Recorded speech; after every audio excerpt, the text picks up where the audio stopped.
নমস্কার বন্ধুরা, আমি সুতনু ঘোষ। আজকে আমরা পেয়েছি একজন খড়গপুরের একজন সাহিত্যিক প্রিয়াঙ্কা মজুমদার।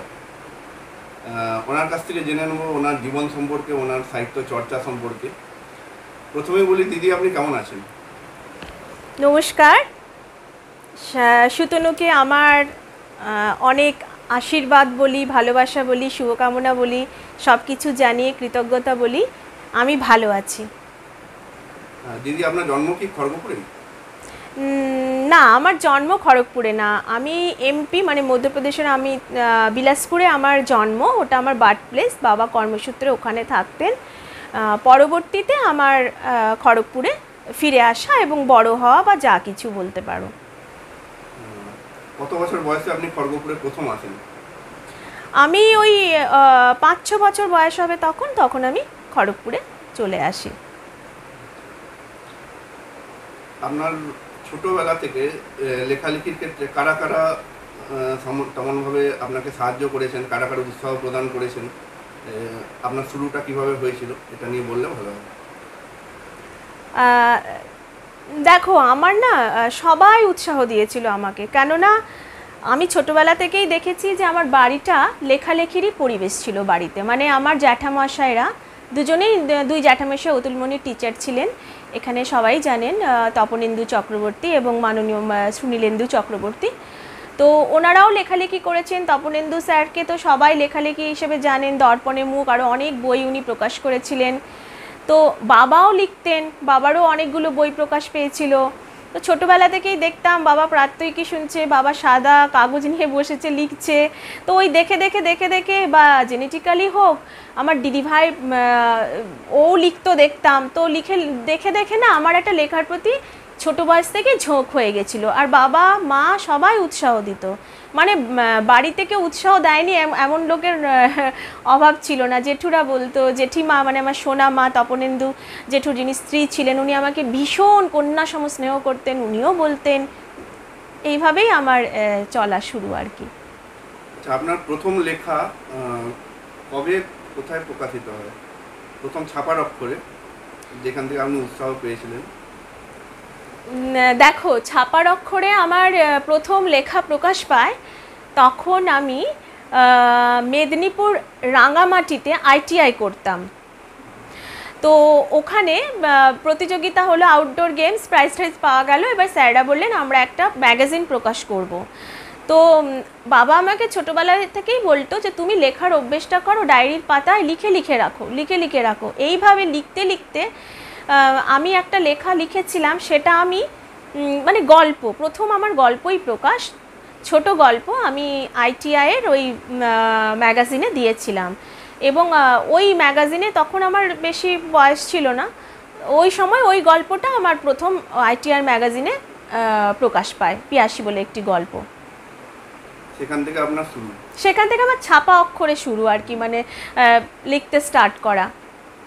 আচ্ছা, এবার পরবর্তীকালে কোন সময় আপনি ভাবলেন যে একটি বই করা যেতে পারে? কারণ বইয়ের আনন্দ, বইয়ে ছাপার অক্ষরে দেখার আনন্দ একটা অন্য থাকে। তো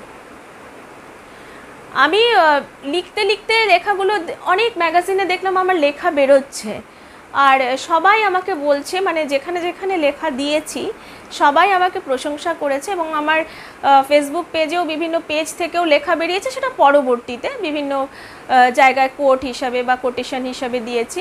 তো অনেকেই আমাকে বলতে লাগলো, যে বিশেষ করে আমার মা, যে দেখ এগুলো তো সব হারিয়ে যাবে, তুই বরং একটা বই কর। তো তখন আমার বই করার একটা মনে মনে মানে উৎসাহী হলাম মনে মনে আমি। আর পরবর্তীতে সবাই বলেছে, মানে যারা আমার সাথে লেখালেখিতে যুক্ত তারাও বলেছে, দুষ্টু সম্পাদক সুভাষবাবু উনিও বলেছেন যে প্রিয়াঙ্কা তুই একটা বই কর, হ্যাঁ তোর বইয়ের সব লেখাগুলো পাণ্ডুলিপি হারিয়ে যাবে, তুই রাখ। কারণ উনি আমার জ্যাঠামশাইয়ের ছাত্র ছিলেন, তো ছোটোবেলা থেকেই জ্যাঠামশাইয়ের বাড়িতে আসতেন যেতেন। এছাড়াও সবাই বলেছে আমাকে লেখালেখির ব্যাপারে। আপনার যে বইগুলি প্রকাশিত হয়েছে সে সম্পর্কে কিছু বলুন। কবে প্রকাশিত হয়েছিল, তার সাবজেক্ট কী, এবং সেটি প্রকাশ করে আপনার অভিজ্ঞতা কী, এই সম্পর্কে কিছু বলুন। প্রথম বই তো প্রকাশ পেয়েছিল 2019-এ আমার নীল অপরাজিতা কাব্যগ্রন্থ, এবং সেখানে আমার 40টি কবিতা ছিল। আর সেটা আমার কোনো তখন অভিজ্ঞতা ছিল না, সেটা যখন করেছিলাম খুব আনন্দ পেয়েছিলাম এবং বইটির মূল্যও আমি খুব কম রেখেছিলাম, মাত্র 40 টাকা। আর তখন যে আমার কি আনন্দ হয়েছিল ওই বইটা প্রকাশ করে, সে মানে ভাষায় বলার নেই। যতজনকে পেরেছিলাম, গোলবাজার দুর্গা মন্দিরে প্রখ্যাত ছড়াকার দীপ মুখার্জি বাবু এসেছিলেন অনুষ্ঠানে, ওনার হাত ধরে আমার প্রথম কাব্যগ্রন্থের উদ্বোধন। খুব খুব ভালো লেগেছিল। তৎপরবর্তীতে আরও কিছু প্রকাশ করেছি, এখনও অনেক কিছু হয়নি। একটা গল্প ইচ্ছা আছে গল্পের বই প্রকাশ করার, কিন্তু এখন সাংসারিক ঝামেলায় হয়ে উঠছে না। পরবর্তীতে আমি নিশ্চয়ই প্রকাশ করব আরও বই। আচ্ছা, আপনি তো অনেক পত্র পত্রিকাতেও লেখালেখি করেন, লিটল ম্যাগাজিনে। এটা কবে থেকে লিটল ম্যাগাজিনে আপনি একদম লেখিকা রূপে পূর্ণভাবে একদম লেখালেখি শুরু করছেন? এবং এই লিটল ম্যাগাজিন ব্যাপারে যদি কিছু বলার থাকে আপনার একটু বললে ভালো হয়। এটা খুব ভালো প্রশ্ন। আমি শুরু করেছি মোটামুটি লেখা ওই 2008 এরকম হবে, 8-9, মানে একদম রিগারাসলি যেটাকে লেখা বলে।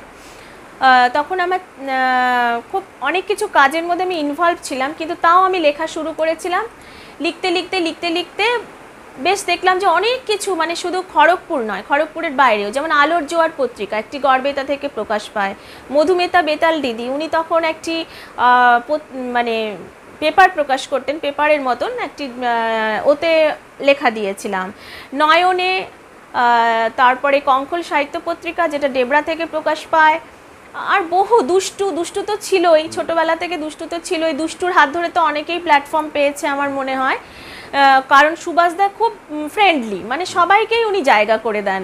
হ্যাঁ, তো সেই তারপরে অনেক, মানে আমার এখন এই মুহূর্তে মনে পড়ছে না, সে কুহর হলো,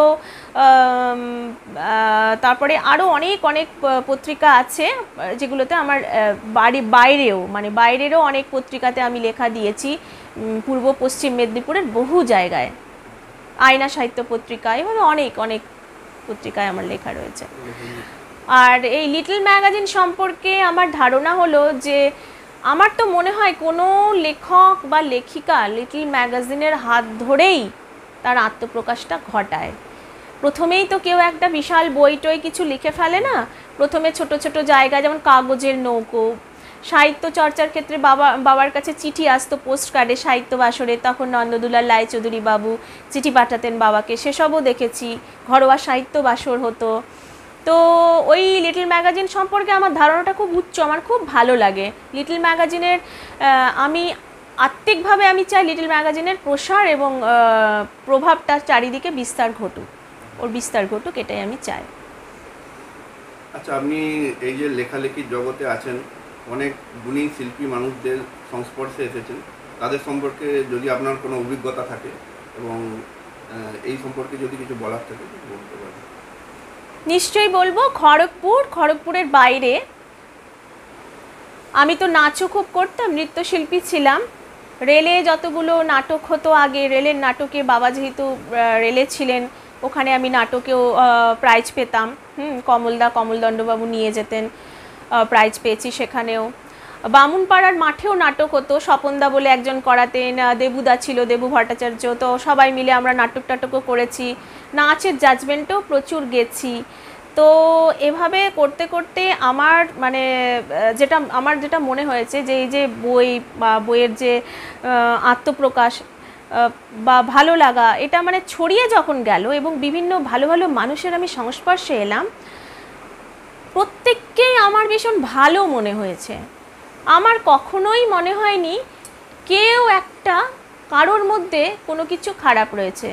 কেননা আমার হঠাৎ দেখলাম, আমি খড়গপুর বইমেলায় যখন গেছি, সুনীল কাকু অত্যন্ত স্নেহ করেছেন, ঠিক আছে আসবে মা, হবে। তালবাগিচা যে বইমেলা হয়, শহীদ মেলাটা, সেখানেও আমাদের অরূপ কাকু খুব ভালো ব্যবহার করেন প্রত্যেকবার, মানে দেখেছি যা। তারপরে ঘাটালে পুলকবাবু রয়েছেন, উনি আমার বাবার সাথে চাকরি করতেন, তিনিও অত্যন্ত স্নেহ করেন, ওনাদের থেকে অনেক জুনিয়র। এভাবে নৃত্যশিল্পী, গায়িকা বা এখানে যারা দিদি, যেমন মিঠু মণ্ডল দিদি বা অনেকেই রয়েছেন, অদিতি দিদি, হ্যাঁ, মানে অনেকেরই সংস্পর্শে এসে আমি দেখেছি, সবার নাম হয়তো এই মুহূর্তে নিতে পারছি না, সবাইকেই আমার খুব গুণীজন এবং ভালো বলে মনে হয়েছে, সবাই খুব ইন্সপায়ার করেছে আমাকে। আচ্ছা দিদি, লেখালেখি আমাদের মেন হচ্ছে কাজ, এবং লেখাটাই আমাদের মেন হচ্ছে উদ্দেশ্য। লেখার মাধ্যমে বিভিন্ন জিনিস আমরা ফুটিয়ে তুলি। তার সাথে সাথে সেটা স্বীকৃতি স্বরূপ আমরা অনেক পুরস্কারও পাই। আপনি অনেক পুরস্কার পেয়েছেন, সম্মান পেয়েছেন, বিভিন্ন জায়গা থেকে দেওয়া হয়েছে। অনেকে বলেন এটা হচ্ছে আমাদের আসল জিনিস না, আমাদের লেখাটাই মেন জিনিস, এটা আমাদের স্বীকৃতি স্বরূপ দেওয়া। তাও আমি বলবো যে আপনি যে পুরস্কার বা সম্মান পেয়েছেন এ সম্পর্কিত কিছু বলার জন্য। এ সম্পর্কে আমি বলি একটা কথা, যে দেখো, সম্মানের যে রূপদান সেটা তো সব জায়গায় সমানভাবে সবভাবে হয় না। নৃত্যের ক্ষেত্রে, নাটকের ক্ষেত্রে যেমন পেয়েছি, তেমন লেখালেখির ক্ষেত্রে যদি আমি বলি, বা কাজের ক্ষেত্রেও পেয়েছি। যখন করোনা পিরিয়ড চলছিল, ওই বাচ্চাদের স্কাউট গাইড ফেলোশিপের তরফ থেকে গিয়ে আমি যখন পোলিও খাইয়েছি, তারপরে রিপোর্টার গুলাম আশিকদা অনেক কিছু দেখেছেন আমার ভালো কাজ, আমাকে আন্তর্জাতিক নারী সম্মানের দিন সম্মানিতও করেছেন উনি। কিন্তু লেখালেখির ক্ষেত্রে আমার সবথেকে মানে ভালো যেটাকে সম্মান বলে মনে হয়েছে, সেটা এবছর দেখলাম নন্দীগ্রাম থেকে আমাকে ডাকা হয়েছিল, মানে ভালোভাবে। ওখানকার স্কুলের 100 বছর পূরণ হচ্ছিল একটি স্কুলে, ওখানে ওরা আমাকে যে সম্মানটা দিয়েছে, সেই সম্মানটা আমার বাইরের সম্মান বলছি, বাড়ির ভেতরে তো সম্মান আমি অনেক পেয়েছি খড়গপুরেও, ভীষণ ভালো লেগেছে। আরেকটি হচ্ছে অনুপম কাকু আলোর জোয়ার পত্রিকার তরফ থেকে আমাকে সম্মান তুলে দিয়েছিলেন, ওটাও আমার ভীষণ ভালো লেগেছিল। ওটা বাইরে, আর ঘরে তো অনেক রকম সম্মানই পেয়েছি, সে তো অনেকেই দিয়েছেন, সেটা আমার খুব ভালো লেগেছে। তবে এই যে আমার বাইরে মানুষ আমাকে এত সম্মান করে, এত ভালোবাসে, সেটা খুব ভালো লেগেছে। আর লেখালেখির ক্ষেত্রে আরেকটা আমার খুব ভালো লেগেছে, যেটা হলো গল্প কুটিরে, যেখানে ভালো ভালো মানুষের লেখা প্রকাশ পায়, সেখানে আমি যে লেখা পাঠিয়েছি এবং যে সিলেক্ট হয়ে অনেকবার বেরিয়েছে, সেটা আমার কাছে একটা বিরাট প্রাপ্তি। এটা আমার খুব ভালো লেগেছে। আচ্ছা, লেখালেখি যেমন আপনার একটা জীবনের একটা অংশ, তেমনি পরিবারও একটা জীবনের অংশ। হ্যাঁ, পরিবারকে আপনি কেমন সময় দেন এবং পারিবারিক জীবনটা আপনার কেমন? পরিবারকে তো সময় ফার্স্ট প্রেফারেন্স দিতেই হবে, স্পেশালি মেয়েদের ক্ষেত্রে। কেননা এটা একটু আমি বিস্তারে বলি। দেখো, আমরা যখন কোনো অনুষ্ঠানে যাই, তখন আমার বাবাকে দেখেছি, বাবা ভালো ড্রেস পরে, মা বের করে দিল, বাবা, আমার বাবাকে দিয়েই বলছি, অন্য কাউকে দিয়ে না, বাবা গেলেন এবং সাকসেস হয়ে যখন কিছু নিয়ে মিষ্টির প্যাকেট এনে দিত, মাকে ফুল টুল, বেশ আমরা আনন্দ করতাম। তো আমার বাড়িতে তো আমাকে কেউ কিছু বের করে দিতে পারবে না, কারণ আমার বাড়িতে সেরকম কারোর সময়ও নেই, বা তারা নিজের কাজে ইনভলভ। তাহলে আমাকে বাড়ির কাজটা পুরো গুছিয়ে, কে কী খাবে, কে কী করবে, কখন বেরোবে, এমনকি তাদের ড্রেস বেশ বের করে তারপরে আমাকে যেতে হয় বিভিন্ন অনুষ্ঠানে। সেক্ষেত্রে আমি যদি 5টায় উঠি, আমাকে ভোর 4টেই উঠে জিনিসটা করতে হবে। তাই সংসার এবং লেখালেখির জগৎকে আমি এভাবেই ব্যালেন্স করেছি, যে বাড়ির যেন কোনো কিছুতে ত্রুটি না থাকে, বাড়ির সব গুছিয়ে তারপরেই আমি গেছি। আর সাপোর্ট সবাই করেছে, কেউ সাপোর্ট করেনি এমনি না। হয়তো মানে বাড়িতে বাবা মা যেরকম করে, বাবা আমার বাচ্চা এতগুলো জিনিস এনেছে, বাবা বেশ ভালো, সেরকমটা না হলেও সবাই সাপোর্ট করেছে জিনিসটাকে। হ্যাঁ, যখন তারা আমার হাতে বইগুলো নিয়ে নিয়ে দেখে, পড়ে, যখন তাদের জন্য আমি মিষ্টির প্যাকেটটা নিয়ে আসি, দিই, তখন তারা খুব খুশি হয়। এটা আমার কাছে একটা বিরাট প্রাপ্তি। আচ্ছা দিদি, আপনার ছোট থেকে আপনার পছন্দের লেখক লেখিকা কারা ছিলেন, এবং এখনো আপনি কোন গল্প, কোন ধরনের লেখা পড়তে বেশি ভালোবাসেন? আমার না কি মনে হয় জানো সুতনু, আমি যেহেতু নাচের মেয়ে ছিলাম, তো খুব ছোটোবেলায় তো রবীন্দ্র নৃত্য না ভারতনাট্যম শিখেছি, তো যেটা রবীন্দ্র কালচারের সাথে যুক্ত হয়েছিলাম। যেমন সামান্য ক্ষতি করেছিলাম, ওতে একটা কোটেশন আছে যে বহে মাঘ মাসে শীতের বাতাস স্বচ্ছ সলিলা বরুণা, পুরী হতে দূরে গ্রামে নির্জনে স্নানে চলেছেন শত সখী সনে কাশীর মহিষী অরুণা। এবং ওটার মধ্যে একটা লার্নিং ছিল যে মহিষী, রাজমহিষী গ্রাম জ্বালিয়ে শীতকালে হাত পা গরম করছেন এবং পরবর্তীতে সখীদের সাথে যখন রাজমহলে উনি আসছেন, রাজা বলছেন যে তোমার সাহস কী করে হলো যে তুমি পুরো গ্রাম জ্বালিয়ে নিজের হাত পা উষ্ণতা বজায় রেখে পুরো গ্রাম গরিবদের পুড়িয়ে দিয়েছ, এক্ষুনি ভিকিরির বেশে লাল সাদা শাড়ি পরে যাও, পয়সা তুলে সবার বাড়ি যেমন ছিল গৃহ নির্মাণ করে আসবে, তবেই রাজমহিষীর সম্মান পাবে। রাজমহিষী তো এমনি হওয়া যায় না, রাজমহিষী মানে সমস্ত প্রজাদের দুঃখ দুর্দশাও আমাকে দেখতে হবে।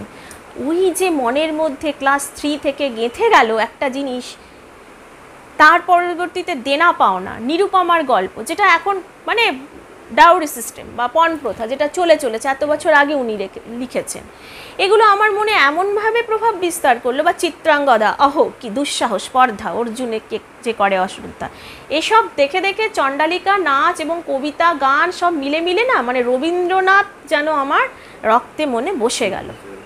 রবীন্দ্রনাথ আমার ফার্স্ট প্রেফারেন্স, আমার খুব ভালো লাগে। তারপর কথাশিল্পী শরৎচন্দ্র চট্টোপাধ্যায়, যার কথা না বললেই নয়, ওনার এখন গল্প নিয়ে সিনেমাও হয়েছে অনেক, দেবদাস আমরা জানি, পুরাতন কালেও হয়েছে, নতুন কালেও হয়েছে, হ্যাঁ।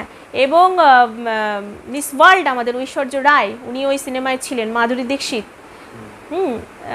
শাহরুখ খান, সবাই। তার মানে ওনাদের ওপরও আমাদের বাঙালি লেখক কত বড় ফিল্ম ইন্ডাস্ট্রিতে প্রভাব বিস্তার করতে পারলে ওনার লেখা নিয়ে সিনেমা হয় এবং কমার্শিয়াল ফিল্ম হয়, এটা তো ভেবে আমি গর্বিত। শরৎচন্দ্র চট্টোপাধ্যায়, বঙ্কিমচন্দ্রের কপালকুণ্ডলা, যেটার গল্প আমরা শুনেই থাকি, সিনেমা হয়ে গেছে, হ্যাঁ, যে দেখাও কিভাবে বলি দিতে হয় এবং পরবর্তীকালে উনি চলে যান বাঁচার জন্য, যে হিরো। তো কপালকুণ্ডলা, তারপরে আনন্দমঠ, যেটা আমি পুরস্কার হিসাবেও পেয়েছি, খুব ভালো গল্প। এভাবে এনারা তো আছেনই, সাথে সাথে মধুসূদন দত্তের চতুষ্পদী কবিতা আমরা জানি। তারপরে নতুনদের মধ্যে তো সুনীল গঙ্গোপাধ্যায় আছেন, তাছাড়া শীর্ষেন্দু মুখোপাধ্যায়, মানে কে নেই, শক্তি চট্টোপাধ্যায়, মানে এভাবে যতজন আছে সবাইকেই আমার খুব ভালো লাগে। আচ্ছা, আপনার ওই নাচের কথা বললেন, আপনি লেখালেখি ছাড়াও নাচটাকে ভালোবাসেন এবং নাচ শিখতেন, নাচ করতেন, এই নাচের ব্যাপারটা নিয়ে একটু বলুন। নাচ তো খুব ছোট বয়স থেকে শুরু হয়েছিল, তখন আমার 5-6 বছর বয়স বোধহয় শুরু হয়েছিল। আমার দিদি ভাইরাই পাড়ায় নাটক করতো, আর তখন কি হতো, নাচটা কিরম ছিল যে বড়রা গানের যারা তারা গান গাইবে আর না বাচ্চারা নাচ করবে। তো শীতের হাওয়ায় লাগলো নাচো নামলো কি ওই ডালে ডালে। তো এখানে খড়গপুরে যখন আমি এসেছি, এখানে স্নিগ্ধা পাল, যে নাকি সবাই চেনেন, এখানে যতজন আজকে নাচের ক্লাস করাচ্ছেন সবাই স্নিগ্ধা পালেরই ছাত্রী, সে রূপাদি হোক বা যেই হোক। তো স্নিগ্ধা পাল আমার প্রথম গুরুমা। আর তার পরবর্তীকালে আমি কলকাতাতেও শিখেছিলাম, আমি রবীন্দ্রভারতীতেও কিছুদিন ক্লাস করেছিলাম রবীন্দ্র নৃত্য নিয়ে। এইভাবে আমার নাচটার প্রসার ঘটে, অনেক জায়গায় প্রাইজ পেয়েছি, গার্ডেন রিচও গেছি রেলের অনুষ্ঠানের সূত্রে, সেটা ছোটোবেলাকার ব্যাপার, অনেক দিন, তখন কত 19-20 বছর বয়স হবে হয়তো। তো এইভাবেই আমার নাচের সাথে যুক্ত হয়ে থাকা, এবং এখনও আমি যে সব ক্লাবের মেম্বার, সেখানে গান কবিতার সাথে সাথে আমি বলি, দেখো আমার একটা 2 মিনিটের হলেও নাচ রেখো, কারণ আমি ভালোবাসি। জাজমেন্টেও গেছি বহুবার, ওই মাধপুরের শহীদ মেলাটায়, ওখানে কমলদাই আমাকে পাঠাতেন যে প্রিয়াঙ্কা তুমি চলে যাও তোমার পছন্দের একজন কাউকে নিয়ে এবং জাজমেন্ট করে এসো। অনেকেই যেতে চাইতেন না, আমি গেছি, জাজমেন্ট করে এসেছি। পরবর্তীতে ওনারা আমার খোঁজও নিয়েছেন, তো আমার খুব ভালো লেগেছে। রিসেন্টলিও আমি একটা জায়গায় জাজমেন্ট করে এসেছি, ঝাড়গ্রামেও গেছি, খুব ভালো মানে আমার লাগে। নাচ আমি ভীষণ ভীষণ ভালোবাসি, কবিতা গান যেমন ভালোবাসি, নাচও ভালোবাসি খুব। আপনি তো দীর্ঘদিন খড়গপুরে আছেন, আপনি খড়গপুরেরই মেয়ে বলতে গেলে। হ্যাঁ হ্যাঁ। এই খড়গপুর শহর হচ্ছে বিভিন্ন জাতি ধর্মের জায়গা, যেখানে বিভিন্ন আমরা দেখতে পাই বিভিন্ন সংস্কৃতির একটা মিশ্রণ, বিভিন্ন ইতিহাস। আপনার খড়গপুর আপনার চোখে কেমন বলে মনে হয়? খড়গপুর শহরটা আপনার চোখে কেমন? খড়গপুরকে তো মিনি ইন্ডিয়া বলা হয়। দেখো, সব জায়গাতেই না খারাপ আর ভালো থাকবে, কোনো একটা পৃথিবীর জায়গা এমন নেই যেখানে মানুষ বলতে পারে যে না এখানটায় কিচ্ছু খারাপ নেই, শুধু ভালোই ভালোই আছে। এবারে কোনো জায়গাটা তো খারাপটা হয়তো বেশি, ভালোটা কম, আবার ভালোটা হয়তো বেশি, খারাপটা কম। তো খড়গপুরের যদি পুরনো আবহাওয়া আমি দেখি, হয়তো বেশি ভালো ছিল। এখন যে আবহাওয়া সেটাও খারাপ বলবো না, পরিস্থিতি এমন হয়ে গেছে, আমরা পরিস্থিতির দাস, মানুষ পরিস্থিতির দাস। হয়তো কোনো একটা ঘটনা ঘটছে, বা সেই ঘটনার পেছনে কী কার্যকারণ বা কী হলো সেটা একটা থাকে, কিন্তু খড়গপুরে থেকে থেকে আমার এমন মনে হয়েছে যে বাইরেও যদি আমি যাই না, বহু জায়গায় বেড়াতে গেছি, পাহাড়, সমুদ্র, রিসেন্ট কুম্ভ মেলাও গেছিলাম, আমার না মনে হয় কোথাও যে খড়গপুরে ফিরে ওই যে চেনা মানুষগুলো যারা একটা ড্রেস পরলেও বলবে বাহ তোমায় খুব সুন্দর দেখাচ্ছে। হ্যাঁ, আমরা চাকরি সূত্রে দিল্লিতে থেকেছি, গোয়াতে থেকেছি, কিন্তু সেখানে অনেক ভালো ঘুরবার জায়গা দেখেছি, অনেক মেম সাহেব দেখেছি, অনেক সাহেব দেখেছি, অনেক ছবি তুলেছি, অনেক সমুদ্রে গেছি, কিন্তু চেনা পরিচিত মানুষ যখন মানুষ পায় না তখন খুব ভালোই ফিলিং হয়, মানে আমার তো হয়েছে। এবং খড়গপুরের প্রতিটা মানুষকেই আমার খুব ভালো লেগেছে।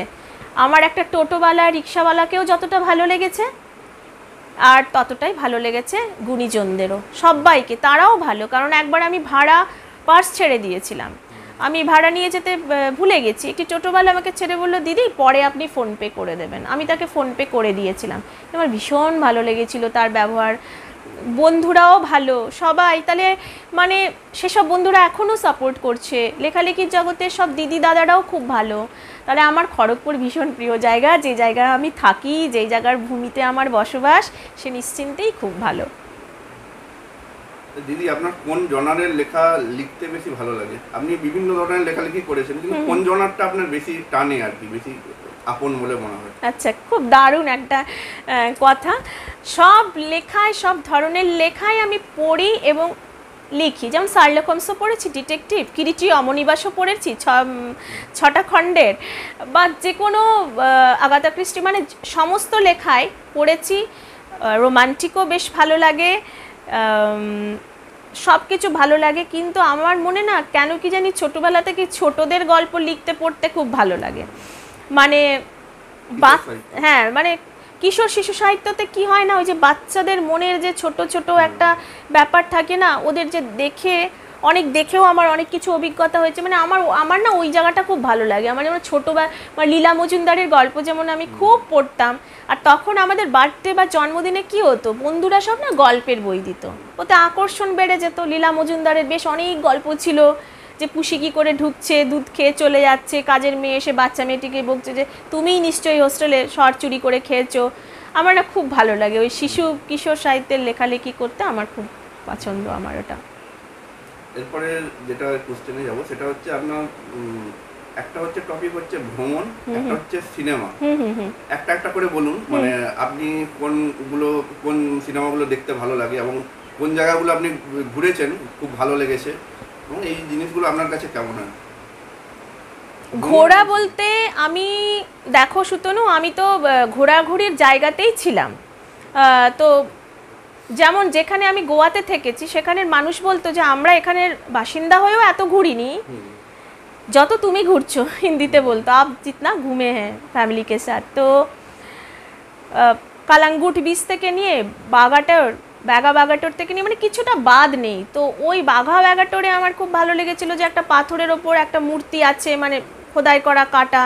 ভাস্কো দা গামা ওই জায়গায় গেছিলেন, ওই জায়গাগুলো সমুদ্রের এবং বিচে খুব ভালো লেগেছে। ওখানে দুধ সাগর একটা আছে যেটা ট্রেনে যাওয়ার সময় দেখতাম। আর এছাড়া আমার লালকেল্লার পাশ দিয়ে যেতাম যখন, সেটা ভালো লাগতো। দিল্লির বিভিন্ন কনট প্লেসে ভালো লেগেছে, ওখানে মন্দির আছে, বিভিন্ন মন্দির দেখেছি। আর অক্ষরধাম মন্দির যেটা দিল্লির, ওখানে একটা শো হয়, তোমার ঝর্ণা ওপরে উঠছে, সেটার কালার হয়ে যাচ্ছে। তো ওইগুলো আমার ভীষণ আমার মন ছুঁয়েছিল। তারপর দার্জিলিংয়ের পাহাড় তো ভালো, কাঞ্চনজঙ্ঘাও ভালো, কিন্তু সিকিম যখন যাচ্ছিলাম তখন তিস্তা নদী, সেটা নিয়ে আমি লিখেছিলাম। তিস্তার যে সবুজ জল, সেটা আমি দাঁড়িয়ে ব্রিজের ওপর অনেকক্ষণ দেখেছিলাম। এবং ওর পাশে একটা ঠিক কফি শপ আছে, মানে কেউ কফি খেলো, কেউ স্ন্যাক্স খেলো, ওখানে বসে বসে না আমি দেখে ফটোগ্রাফি করছি।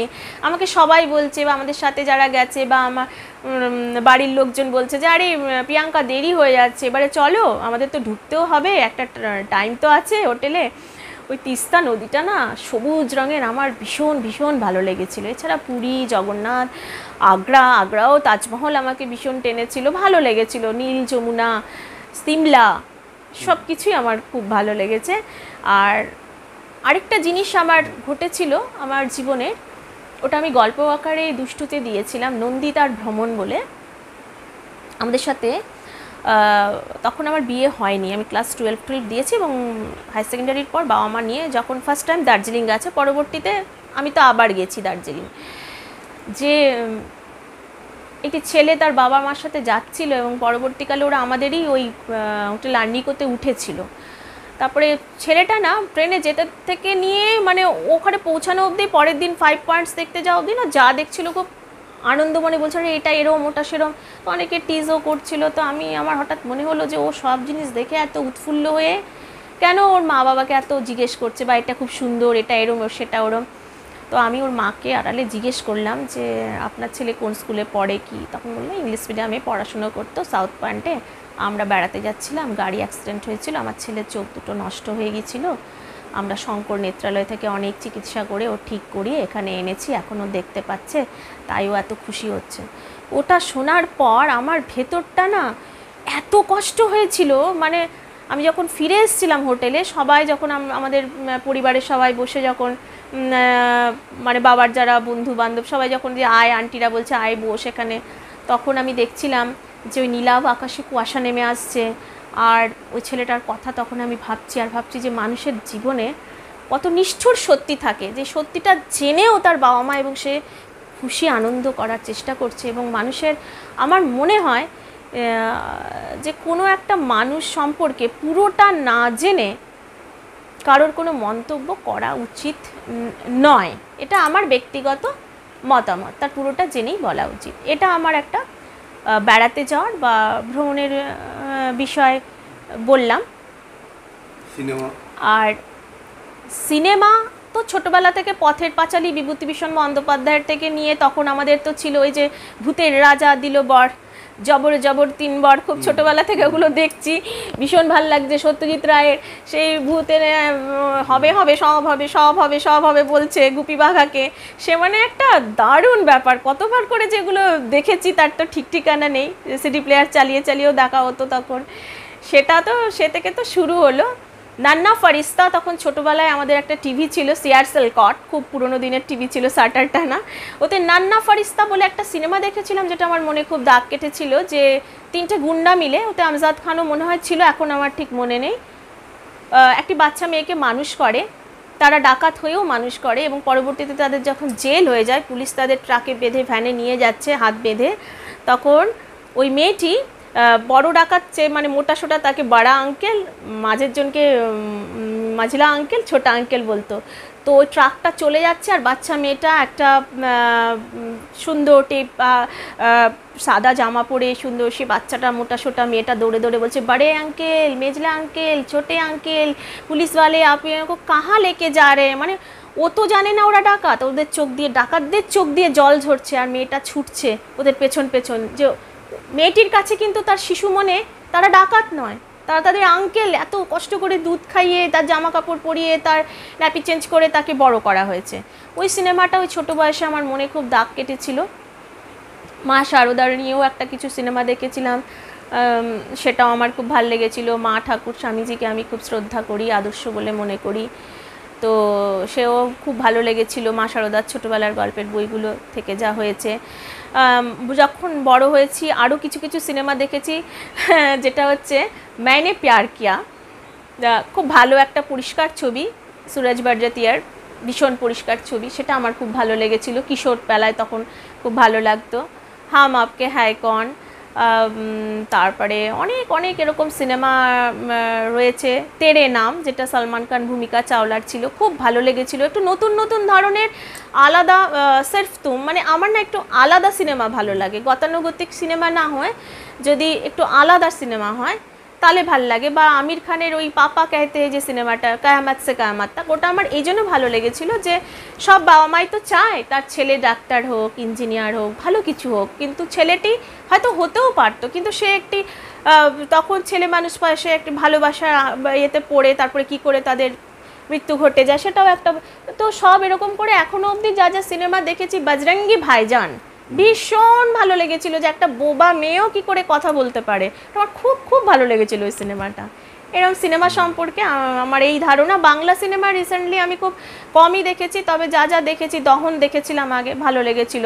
শ্বেত পাথরের থালা খুব ভালো সিনেমা, নো ডাউট। 19শে এপ্রিল, এভাবে অনেক সিনেমা দেখেছি যেগুলো আমার এখনও টাচ হয়ে আছে বা ভালো লেগেছে। আপনি যেহেতু একজন লেখিকা, পাঠককুল পাঠক সমাজ বর্তমানে আপনার তাদের মনস্তত্ত্ব সম্পর্কে কি বলবেন? বর্তমানে পাঠককুলের মনস্তত্ত্ব,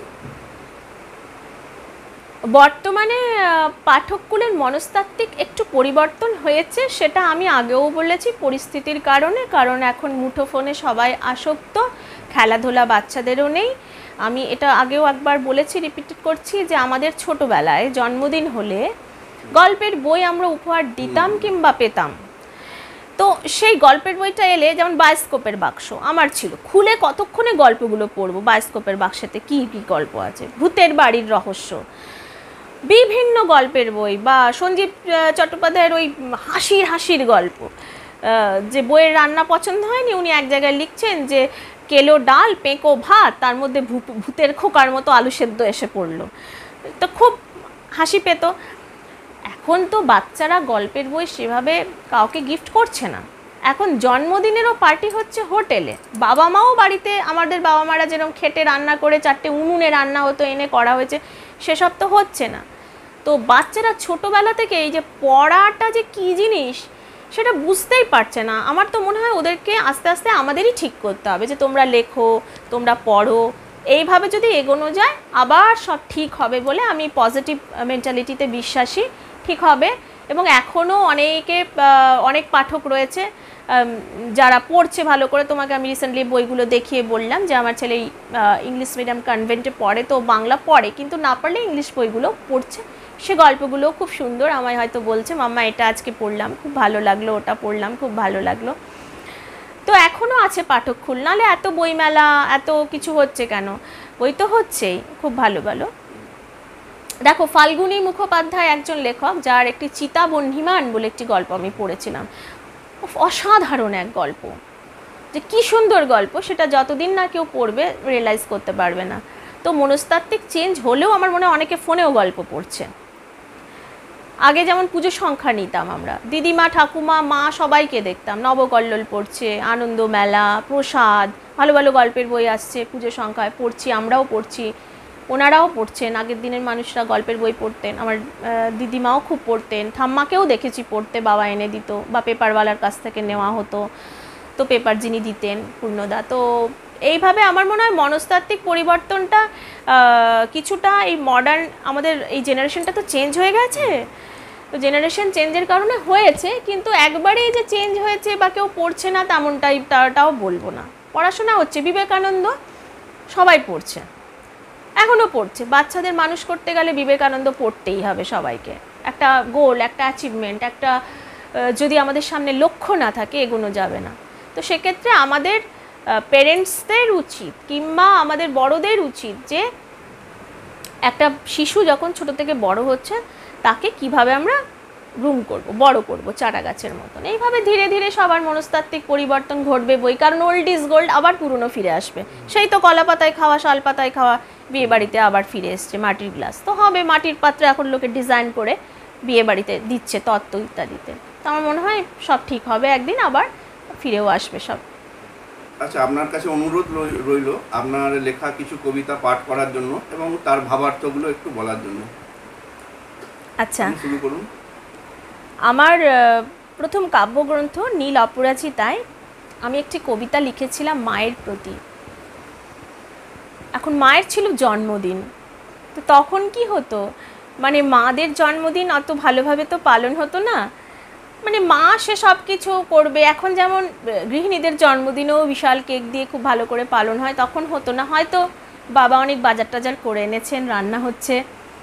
তো সেই ভাবনা থেকে আমি একটা কবিতা তখন অনেক দিন আগে, তখন আমি অনেক ছোট ছিলাম, লিখে একটা সাদা কাগজে, তখন আমরা অঙ্ক করতাম, ম্যাথ করতাম সাদা কাগজে, সে দিস্তা কাগজ কিনে এনে সেলাই করে তাতে একটা কবিতা লিখে একটা ফুল নিয়ে গিয়ে মাকে দিয়েছিলাম।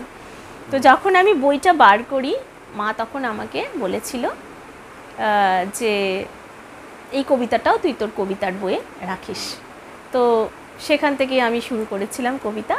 তো ওই জন্য এই বইটার প্রথমেই আমার এই কবিতাটা রয়েছে, যেটার নাম মায়ের প্রতি, কলমে আমি প্রিয়াঙ্কা মজুমদার। দূর আকাশে তারা যেমন মেঘের কোলে ঢাকা, তোমার পরশ ঠিক যেন মা তেমন স্নেহ মাখা। সকালবেলার সূর্য যেমন পূব আকাশে ওঠে, তোমার আদর যত্নে তেমন জীবন গড়ে ওঠে। অন্ধকারে না দেখেছে পড়ে যায় সে পথে, তুমি তাকে ওঠাও, ধুলো ছেড়ে নাও কোলে। আজকে বলো শুভ দিনে কি আর তোমায় দেব, হাতে লেখা পদ্য দিলাম মা, যত্ন ভরে রেখো। এটা মাকে আমি বলেছিলাম যে আর কি দেবো মা, আমি তো তখন ছোট রোজগার টোজগার কিছুই করি না, তো এখন নয় টিউশন পড়াই ঠিক আছে, কিন্তু তখন ওই দিয়েছিলাম মাকে এটা। আর আরেকটা এখান থেকে আমি পড়বো, যেটা আমার প্রেরণার খোঁজে। এই কবিতাটা আমার খুব প্রিয় কবিতা, খুব প্রেরণা নিয়ে কথা শুনে শুনে লাস্টে এই প্রেরণার খোঁজে কবিতাটা আমি লিখেছিলাম।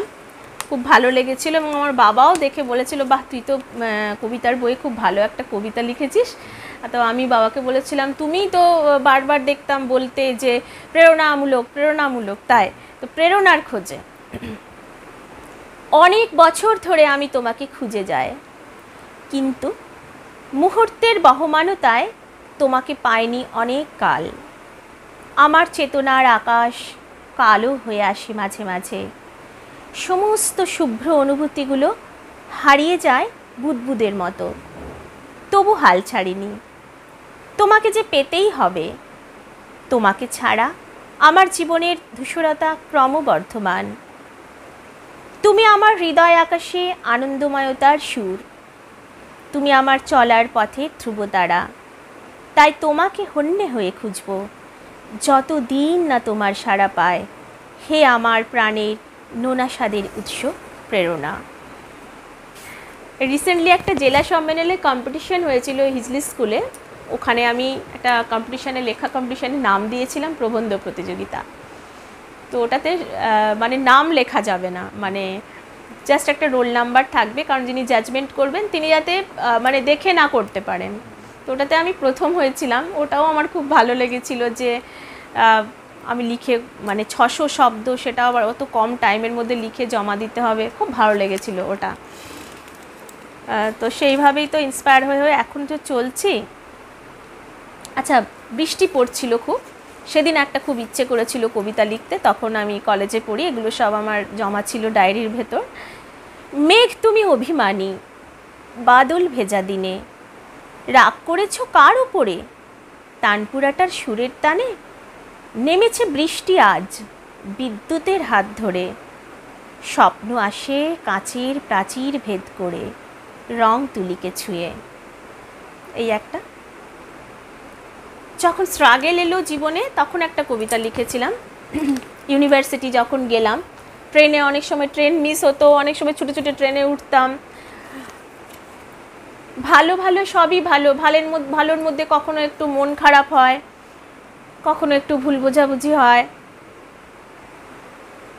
তা আমার এক বান্ধবী আমাকে বলতো, যা কিছু সবই তোর ভালো, রংটা ভালো না হলেও বলিস ভালো, ও তোকে এরম বললো তাও তুই বলছিস ভালো। তখন আমি ওকে বলেছিলাম, আমি ওকে ভালো বলবো তাহলেই ওর খারাপটা দূর হবে। বাবা সবসময় বলেছিল, নিন্দাস্তুতিকে তুমি উপেক্ষা করে চলবে। এবং এইভাবে ঝাড়গ্রামে যখন কলেজে একবার আমাদের পিকনিকে নিয়ে গেছিলো, কলেজ থেকে না, টিউশন স্যার নিয়ে গেছিলেন, তখন একটি 11-12 একটি ছেলের সাথে আমার খুব ঝগড়া হতো। তো ওখানে গিয়ে আমরা কথা বলছি না, বন্ধুরা একসাথে আছি, তো কেউ একজন ওকে একটা কিছু বলেছিল। তখন আমি বলেছিলাম, কেন বলছিস, ও তো জল টল এনে দিচ্ছে রান্না হওয়ার জন্য। তখন সেই ছেলেটি এসে আমার কাছে ক্ষমা চায়, আনসারি না কি নাম ছিল ওর, ও এসে বলছে, প্রিয়াঙ্কা আমি তোকে ভুল বুঝেছিলাম, তোকে একটু চিড়াতাম, তুই কিছু মনে করিস না। মুন্না টেলার্স ছিল আমাদের পুরনো বাজারে, ওদের বাড়ির ছেলে ছিল। তা ভাব হয়ে যায়। এভাবে আমি জীবনকে যেভাবে দেখেছি যে শত্রুতা করে তো লাভ নেই। হ্যাঁ, এবার আমরা তো সাধারণ মানুষ, আমরা তো বিশেষ কারো কেউ কিছু ক্ষতি করব না, ছোটবেলায় ওরম হয়। তো সেই নিয়ে একটা কবিতা বাঁচা লিখেছিলাম ইউনিভার্সিটি থেকে ফিরে এসে, যে আমি নতুন করে রোজ বাঁচি, সদর্থক জীবনের খোঁজে চলি বারবার, জীবনের প্রাণকে বাঁচিয়ে চলি রোজ রোজ নতুন করে বেঁচে, প্রতিদিনের ব্যর্থতা গ্লানি দূরে সরিয়ে নতুন করে জন্ম নিয়ে রোজ বাঁচি আমি। এই একটা। আর ভাষা দিবস আমরা পালন করি, আমরা সবাই জানি আমরা ভাষা দিবস পালন করি। এবং ওই ভাষা দিবসে আমরা কি করি, যে আমরা কোনো দু বাংলা মিলে যে আমরা বাংলা ভাষাটাকে প্রতিষ্ঠা করেছিলাম, এবং আমরা কাউকে পর ভাবি না, সবাই আমাদের নিজেদের। নজরুল ইসলাম বলে গেছেন, যে কাজী নজরুল ইসলাম, যে মোরা একই বৃন্তে দুটি কুসুম, হিন্দু মুসলমান। তো পরবর্তীতে যা হয়েছে সেসব হয়তো আবার কালের গর্ভে বিলীন হয়ে নতুন ভালো কিছু সৃষ্টি হবে। ভাষার গান আমি লিখেছিলাম বহুদিন আগে। বাংলা ভাষার অস্তিত্বের লড়াই, রক্তে রাঙা 21শে ফেব্রুয়ারি, এক হাতে ভাষা রক্ষার শানিত তরবারি, অন্য হাতে মাতৃভাষার লড়াকু ধ্বজা নিয়ে এগিয়ে চলেছে সাফিউর সালাম রফিকরা। পেছনে তাকানোর সময় নেই, যেতে হবে অনেকটা পথ। ভাইরা ভাইয়ের রক্ত ডিঙিয়ে ক্রমশ এগিয়ে চলেছে নিশানার দিকে।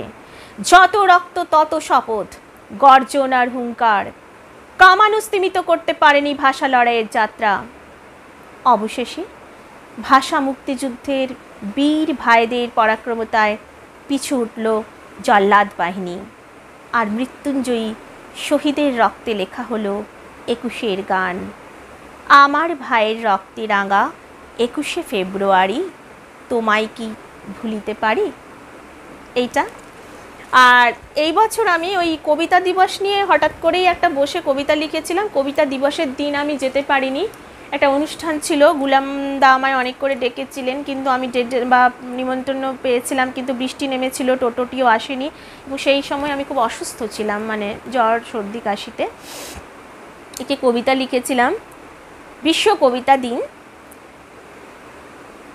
তোমার জন্য আজ আমার স্বর্ণচাপা সুগন্ধ মাখা ভোর, তোমার জন্য একলা আঁধার অনুভবের বৃষ্টি স্নাত দৌড়, তুমি আমার একলা প্রহর গানের স্বরলিপি, রাঙা আলোর মিষ্টি কুহর রঙিন বসন্ত পাখি, তুমি আমার একতারা সুর চৈতি দিনের বাঁশি, তোমায় পেয়ে সবাই খুশি 8 কিংবা 80, তোমার জন্য বেঁচে থাকি খোপায় পরি ফুল, তোমার জন্য নাকি নোলক রাখি কানে ঝুমকো সাজের দুল।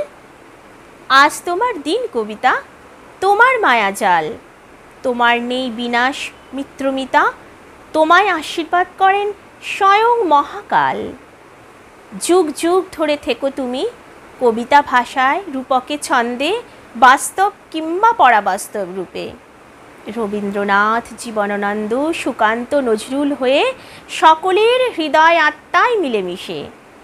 তুমি আমার একফালি চাঁদ, নকশি কাঁথার মাঠ, জীবন খাতার প্রতিটি পাতায় তোমার উপস্থিতি জমজমাট।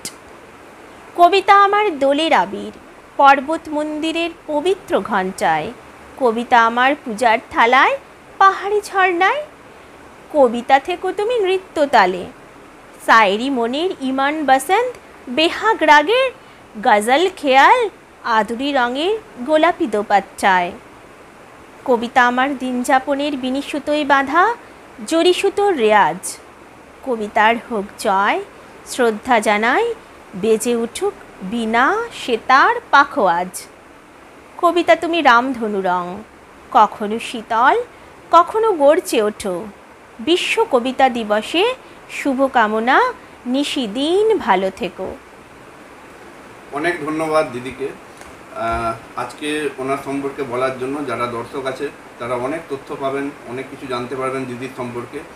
দিদি খুব সুন্দর করে গুছিয়ে আজকে ইন্টারভিউ দিয়েছেন। ওনার পরবর্তী জীবনের লেখালেখির ক্ষেত্রে আমরা শুভেচ্ছা জানাই, যাতে আপনি আরও এইভাবে লিখে চলুন।